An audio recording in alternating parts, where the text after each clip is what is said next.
नमस्कार, मैं मयूर अलवेला और आप देख रहे हैं अलवेला राजस्थान। इस वक्त हमारे साथ विजय सिंह जी भैंसला साहब मौजूद हैं और यूँ कहें तो गुर्जर समाज में एक अलग जगाने वाले कर्नल किरोड़ी लाल जी भैंसला के सुपुत्र हैं।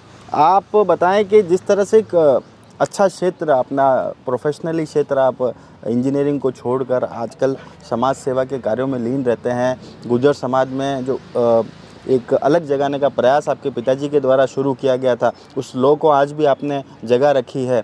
आज भी आप उदयपुर के तमाम जो गुर्जर समुदाय के जनप्रतिनिधि हैं उनसे वार्ता करने यहाँ पर आए हैं। क्या वजह रही है? और जो आपके पिताजी ने 5% आरक्षण की माकूल व्यवस्था करी थी, पर आज वो समाज जो है वो सिर्फ़ और सिर्फ एक वोटर बन के रह गया है। राजनीतिक रूप से उनकी जो कहें कि राजनीति में जो दखल है वो आज भी शून्य के बराबर है। इसको लेकर क्या कहना चाहते हैं? देखो, सबसे पहले तो आपसे मिलकर बहुत अच्छा लगा। जिस तरह से आप बात को रखते हैं वो काबिल तारीफ़ है। जो आपने मुद्दे की जो बात करी, पहली बात से शुरू करते हैं कि आरक्षण की बात करें तो आरक्षण तो लागू है, मिल रहा है 5%। अब केवल बच्चों को पढ़ाई करके आगे बढ़ना है। तो जो काम समाज कर सकता था वो समाज ने कर दिया। अब तो जो बच्चों को करना है वो अपनी तरफ से करेंगे। And I am happy that people are studying and getting through. और रही बात, इतने सालों से समाज का काम कर रहे हैं तो हमारा दायित्व भी है और हमारी जिम्मेदारी भी है, और मेरी ही नहीं, समाज के हर इस व्यक्ति की जिम्मेदारी है जो समाज के व्यक्तियों को और आने वाली जनरेशन को आगे बढ़ाना चाहता है। और रही बात जो आप राजनीतिक परिवेश की बात कर रहे हैं, स्थिति बिल्कुल सत्य आपने बताई कि अगर हम यहाँ बात करें उदयपुर संभाग की, तो मावली एक सीट है, एक राजसमंद सीट है, और भी बहुत सारी सीट्स हैं, कुंभलगढ़ है। तो इन सब सीटों पे गुर्जर समाज, और ख़ास करके अगर इसको एमबीसी समाज के साथ जोड़ करके देखा जाए, जिसमें मेन तरीके से अगर देखें तो गुर्जर, गडरिया गायरी और अपने रेबारी, अगर ये कॉम्बिनेशन अगर हम देखें तो मावली सीट तो बहुत स्ट्रांग है एमबीसी समाज के लिए जी। उसी तरह राजसमंद सीट है, उसी तरह कुंभलगढ़ सीट है। इतनी स्ट्रेंथ होने के बाद भी रिप्रेजेंटेशन बहुत लिमिटेड क्या है ही नहीं जी। तो जब रिप्रेजेंटेशन नहीं है तो फिर व्हाट इज़ हैपनिंग। अच्छा, राजस्थान है, अगर राजस्थान में एक बात करें तो, और हम बार बार कहते हैं कि कास्ट की बात करते हो, राजस्थान में कास्ट पॉलिटिक्स के अलावा होता क्या है? जी। सच्चाई है ये। क्या है कि वो हमारे गांव में कहावत है कि आंख बंद करने से बिल्लियाँ दूध पीना बंद नहीं करती। जी। तो आप आंख बंद कर लोगे तो क्या कास्टिज्म खत्म हो जाएगा? वो तो नहीं क्या होता। आपको नहीं लगता कि ये जो 2 सीटें जिनका आपने जिक्र करा, ये भी कास्टिज्म के शिकार हैं? क्योंकि मावली के लिए मजबूरी हो जाता है, क्योंकि उदयपुर में जिस तरह से भाजपा का प्रदर्शन रहता है और हमेशा यहाँ पर जैन समुदाय के व्यक्ति को टिकट मिलना, तो मावली ब्राह्मणों के लिए एक सुरक्षित सीट मानी जाती है। और इसी तरह से राजसमंद जो उदयपुर से हताश लोग हैं, क्योंकि बाकी जितनी भी सीटें हैं वो सभी कहीं ना कहीं आरक्षण की भेंट चढ़ी हुई है। तो ऐसे में ये 2 सीटें जो है वो जनरल समुदाय के लिए एक ब्राह्मण को देते हैं और एक किसी और कास्ट के लोगों को ये रिजर्व रखी गई है। देखिए, किसी को देते हैं, किस कास्ट को देते हैं, मैं उस पर टिप्पणी करूंगा ही नहीं, क्योंकि वो मेरा एरिया ऑफ कॉन्वर्सेशन है ही नहीं। जी। मेरे को तो इस बात से चिंता है कि जो बाहुल हैं उनके ऊपर आप हाथ क्यों नहीं रखते? क्या उनको उनका रिप्रेजेंटेशन क्यों नहीं देते?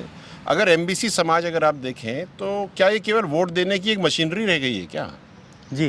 क्या रिप्रेजेंटेशन नहीं मिल सकता? क्या सब लोगों ने ये सोच लिया है कि एमबीसी समाज अनपढ़, गंवार, पिछड़ा ही रहेगा? हम तो पढ़ के आरएएस बन रहे हैं भाई। जी।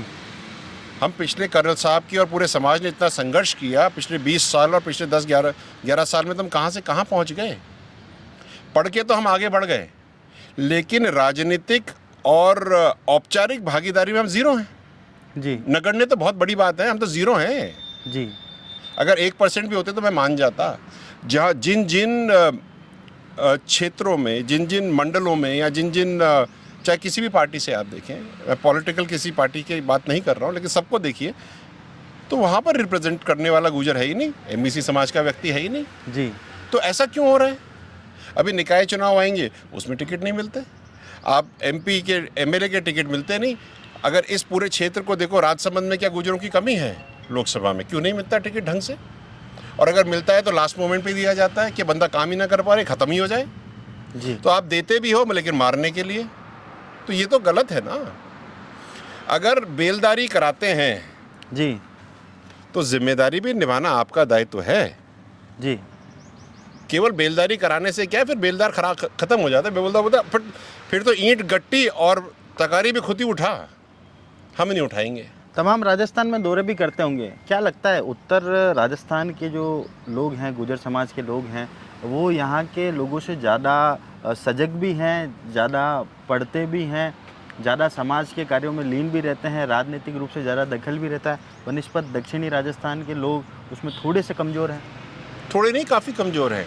काफ़ी कमज़ोर इसलिए हैं क्योंकि एक तो बाकी लोग उनको आगे बढ़ने ही नहीं देते। जी ठीक है, अब जैसे अभी चर्चा चल रही थी, एक संगठन है हॉर्सेस का, जी ठीक है, उसके अंदर में हमारे समाज के लिए भी उतने घोड़े पालते हैं जितने दूसरे समाज के लोग घोड़े पालते हैं। तो अगर हम अपना संगठन बना लें तो उसमें दिक्कत क्या है? जी कोई दिक्कत है क्या? नहीं। लेकिन मुझे सब बता रहे हैं कि दिक्कत है। तो अगर हम लोग 4 कदम आगे बढ़ना चाहें तो उस पर विराम नहीं, पूर्ण विराम लगाने की क्या आवश्यकता है? जी What is important is everybody has to grow. ठीक है, अगर आप दूसरे समाज से, आप दूसरे समाज से, आपकी ग्रोथ होती है, उसका सम्मान है, लेकिन उसका ये मतलब तो नहीं कि हम पीछे रह जाएं। जी अगर आपको राजस्थान को आगे बढ़ाना है तो राजस्थान की हर जाति को हर क्षेत्र में आगे बढ़ाना पड़ेगा।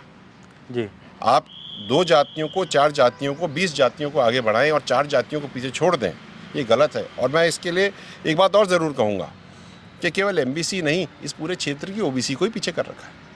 जी ओबीसी राजनीतिक तौर से अगर आप परसेंटेजेस में देखें तो पूरे वोट बैंक के 48% हैं। आप कहाँ इनको आगे बढ़ा रहे हैं?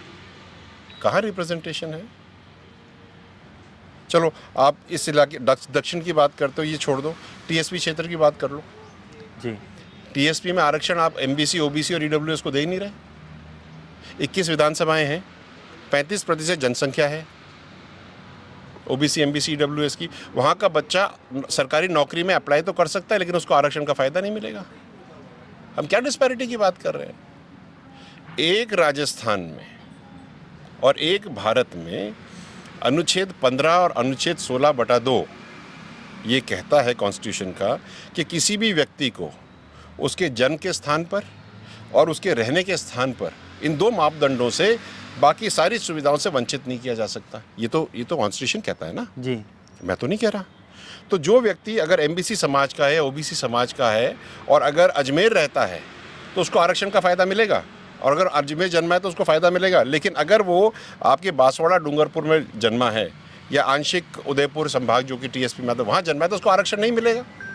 जी आप तो खुद ही संविधान का उल्लंघन कर रहे हैं और हमको संविधान के ज्ञान पढ़ा रहे हैं। जी आज यहाँ पर आए हैं, उदयपुर आपका प्रवास रहा है, युवाओं को क्या संदेश देना चाहते हैं, गुर्जर समाज के युवाओं को, साथ ही में जो एमबीसी समाज के युवा हैं उनको सजगता के लिए क्या संदेश देना चाहते हैं? क्योंकि बिल्कुल अब सर पर हैं पंचायती राज चुनाव और स्थानीय निकाय चुनाव।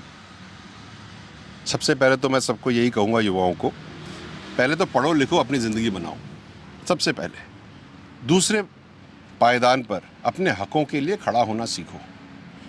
अगर भूख आपको लग रही है तो दूसरा आदमी आकर के आपको रोटी नहीं देगा, रोटी तो आप ही को लेनी पड़ेगी। अपने पॉलिटिकल नैरेटिव को सेट करिए, अपनी जो पॉलिटिकल आपके जो एक्सपेक्टेशंस हैं और जो चीज़ें आपको मिलनी चाहिए उसके लिए सजग होकर के उसकी मांग करिए, आपको मिलेगा। बिना मांगे तो कुछ नहीं मिलता। जी और समाज अब समझदार हो गया है, रोटी को चौची नहीं कहता।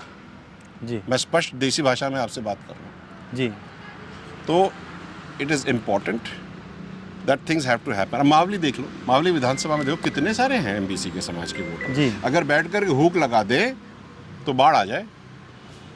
भूख लग नहीं रही है साहब? अब लगेगी साहब।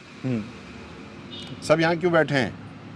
और मैं ये कहना चाहता हूँ कि जो लोग आवाज़ सुन नहीं रहे उनको अब आवाज़ सुनना सीख लेना चाहिए। जी आवाज़ लगेगी, बाँक लगेगी, आवाज़ होगी। और बहुत जल्दी जैसे निर्णय भी हुआ, एक बड़ी मीटिंग मावली शहर मावल में होगी, लंबी चौड़ी बड़ी मीटिंग होगी, वहाँ पे निर्णय लिया जाएगा कि आगे करना क्या है। जी तो ये थे वेंसला साहब जिन्होंने स्पष्ट यहाँ पर करा कि समाज में सजगता के लिए बिल्कुल प्रयास किया जा रहा है, युवाओं को आगे लाने का प्रयास किया जा रहा है। राजनीतिक रूप से युवाओं की दखल हो, समाज की दखल हो, इसको लेकर तमाम योजनाएं बनाई जा रही है। और साथ ही में मावली के लिए कहा है कि जो लोग अब तक सुन नहीं रहे थे उन्हें आवाज़ सुननी होगी। तमाम ऐसी खबरों के लिए हमारे जुड़े रहिए। जय हिंद, जय भारत, जय मेवाड़।